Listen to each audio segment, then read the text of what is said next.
Clay Travis talked about this yesterday on Outkick the Coverage. I think it makes sense. The NBA's always been an exclusive league, right? It's 12 guys or 15 a roster, private jets for players. The teams own their own jets. It's very hard to get access unless you're a beautiful young woman into the NBA. They can get access. I can't. So it's unlike college basketball where it's March Madness. You come from everywhere, 360 Division I, down to 68. To me, go to Vegas. One city, one hotel. Each team has a floor. One food and beverage group. One set of doctors. I do think the NBA is unique. Small rosters. It's got VIP access. It's always been. And by the way, if you go from 16 teams to 8 to 4 to 2. You could skip the first round and just have 8 teams. Robotic cameras. I don't think it's nuts. I don't think it's nuts. I think LeBron continues to say stupid stuff. Like, at first he's like, I don't want to play in front of, if they have us play in front of empty arenas, I won't be there. I won't play. That was back when we were playing. Yeah. And then he backpedaled. And then he was on Richard Jefferson's podcast, and he's like, yeah, I just don't, that's not who we play for. Like, look, dude, the league needs you.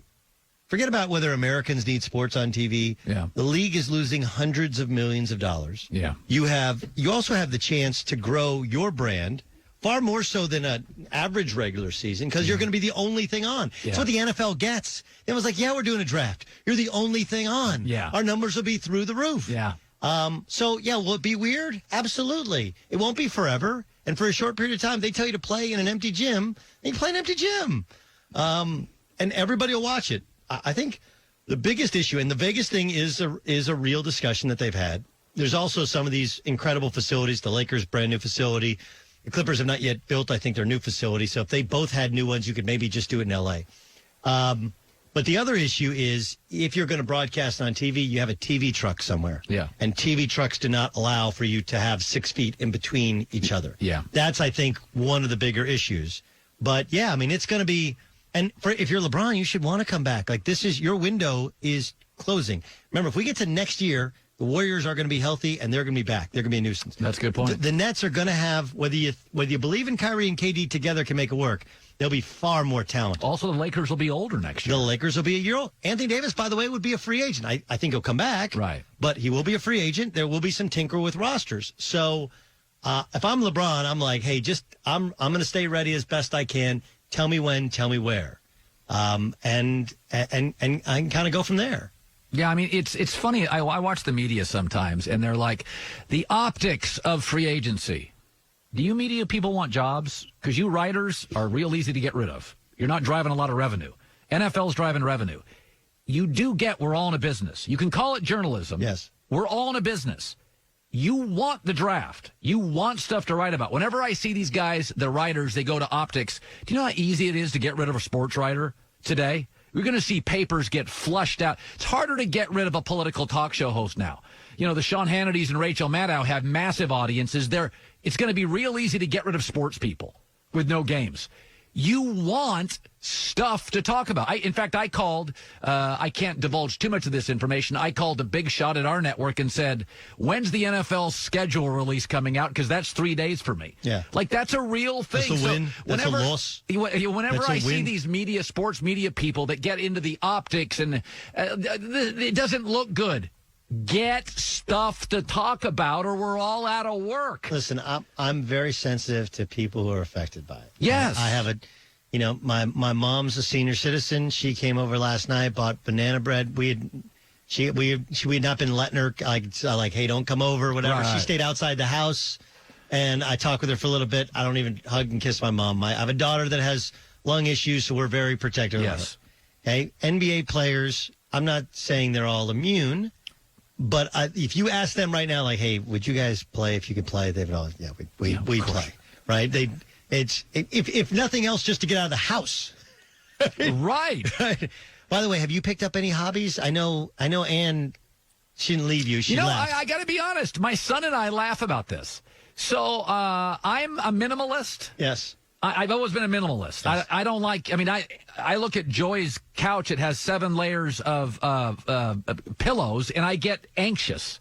Like my house is that's a woman lives there. Women do this thing with pillows. We love them. So I got it. My son and I laugh about it. I texted him this morning or yesterday. I said, "Are you bored yet?" And he goes, "No, Dad, I love this. If I didn't have to go to school and I could do it online, this is awesome." That's all my kids are like, "Can we do homeschool?" Like, no. So it hasn't changed my life other than I used to go to the workout club. Yes. Now I go run around the block and I do my sit-ups and push-ups at home and all that But you crap. have a speakeasy workout. That's I think the reality show somebody should be filming right now is these speakeasy, like knock 3 times and know a password to get into a workout place. In my neighborhood tomorrow, we're having a 10-foot party. So everybody can come out, bring a cocktail. We're all 10 to 12 feet apart. And it's like we all just want to say... This is an agoraphobic stream, by the way. Like, I don't have to leave home. No, I mean, I would say with all this, I guess my point about the NBA is... Listen, you can follow whoever you want. There are 2 types of people in the world, obstacle people and opportunity people. To me, there's opportunities going forward. Yes. I think the social distancing is going to work. I think it's very important. I'm glad the president said yesterday, let's go to the end of April. I'm totally for that. I think you're seeing signs around the world. This stuff is working. We're not Italy. We have a younger population. But I will say this. I think there is value post 9/11, Doug.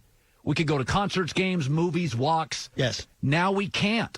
And I think there's a psychological effect here. Parents jammed into small places with their kids. I think sports is, and I'm not one of these. More important. I don't think sports has ever been more important. We can't do anything. Post 9/11, we could go to movies. You could go to concerts. You could be out. The psychological ramifications for people of lower means, perhaps in smaller areas, kids, grandma, grandpa.